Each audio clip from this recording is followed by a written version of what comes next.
I get those goosebumps every time. I need the Heimlich, throw that to the side. I get those goosebumps every time. Kun immoo miidiyaati.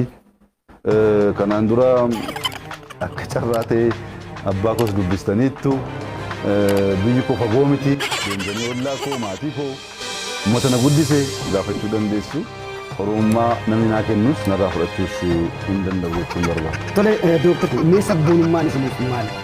Dubbiin kun keessattuu yeroo gabaabaa asitti haala qabsoo uummata keenyaa joonjessaa jiru balleessaa jiru keessaas hangafaati.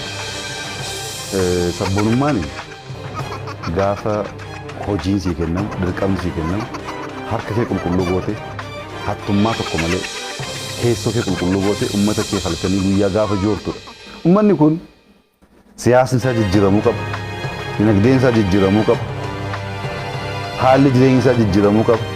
Kana keessatti gaafa aangoo qabatte hojii qabatamaa hojjettee jiruuf jireenya uummata kee fooyyessuu keessatti wanta mul'atu.